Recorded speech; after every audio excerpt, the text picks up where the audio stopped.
Today on the special media feed, we're going to show you this little phone right here. This is the Optimus G by LG, an Android phone for you if you're looking for a new phone.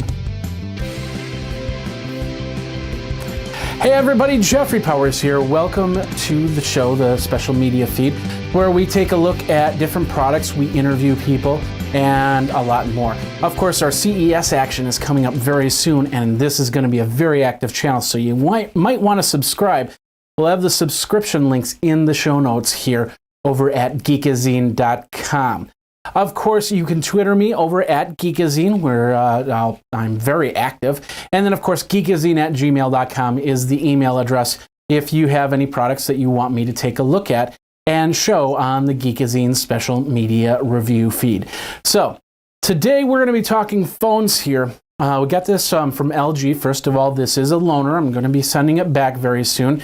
We had 1 month to play with this phone, and it's the LG Optimus G, which is a 1.5 gigahertz quad-core 4G LTE smartphone with 2 gigabytes of RAM and up to 13 hours of talk time, as they say on the front page.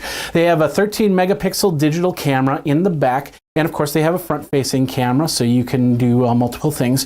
They have a mass storage of 32 gigabytes of internal memory and a 50 gigabyte box cloud storage, which you get with the phone. So that's not too bad. You can take a lot of pictures, you can take a lot of movies with this camera and turn around and get them up on the cloud so they're off your phone, so you can put them on YouTube or Facebook or wherever you're going to end up putting up your videos. All right, let's talk about the internals here a little bit more about what this phone is. It's a Snapdragon processor. It's running S4, so it's basically a quad-core phone. And it runs with 2 gigabytes of RAM, as I said, and has a high-density lithium polymer battery. Now, you have some great multitasking options with this Optimus G. For instance, you can actually do 2 things at once on this phone, what they're calling cross-tasking. You would be able to do any type of live zooming or video playback. You can use simultaneous screens, so if you want to text, if you're recording something, say, hey, I got to text my friends about this, you can actually open up the text window and text it as it's still recording, or do any other type of multitasking functions. This has also got the dual screen where it pushes out to on an external monitor using the DLNA initiative. Like, for instance, there are some boxes you can buy. There's some ready-made TVs you can get, or you can get a program such as Play to Light, which is something that I use for my Roku. They just announced a couple weeks ago the Play to Light program, which you download on your Roku, and then you can actually push video and pictures from your phone to your Roku. Plus, there's a way just to do it to your TV. You're going to need a special box or a TV that supports the DLNA initiative, so you can check that all out. Now, some of the great features on this phone are simply, the biggest one is LTE, 4G LTE. Unfortunately, LTE is not in my market for Sprint just yet, so I wasn't able to play on the fast network, but I was able to upload and download using 3G, so I still had a great experience getting videos, getting web pages, so on and so forth. It also has 2 gigabytes of RAM in here, so it's got a pretty decent back end. Now, the 2 gigabytes of RAM it helps the processor process the applications, including the multitasking. Compared to other devices, they most likely have about a 1 gigabyte or 512 megabytes of RAM, especially if you have an older device. So with 2 gigabytes of RAM, you can play with a lot more programs and have a lot more rich programs come in here. And of course, do the video editing a little bit faster, a little bit better, without running out of space. Let's talk about the photo really quick. Like I said, it has a 13 megapixel sensor in the front-facing or the back-facing camera. The front-facing camera is, of course, not 13 megapixels. Now, the cool thing about this is it comes with you have the ability to do live shot. Like I said, with 2 gigabytes of RAM to work with that quad-core processor, you can record a video and say, okay, I want to take a picture of that while I'm recording this video. And you just hit a button and poof, you've just taken a picture as well as continued to record the video. All right, so you're taking a look at phones and you're going, well, which phone am I going to do? Am I going to go for this one? Am I going to go for another phone? Let's just do some comparisons here. Of course, we have the LG Optimus. This is the Nokia 920 Windows phone. As we can see, we've got pretty much the same dimensions when it comes to the screen. It's a little bit smaller on the Windows, the Nokia phone. And of course, the thickness is pretty much the same. So you're getting more space on the screen on this LG Optimus phone as opposed to this one. Same thing with the iPhone 5. Let's take a look at that really quick.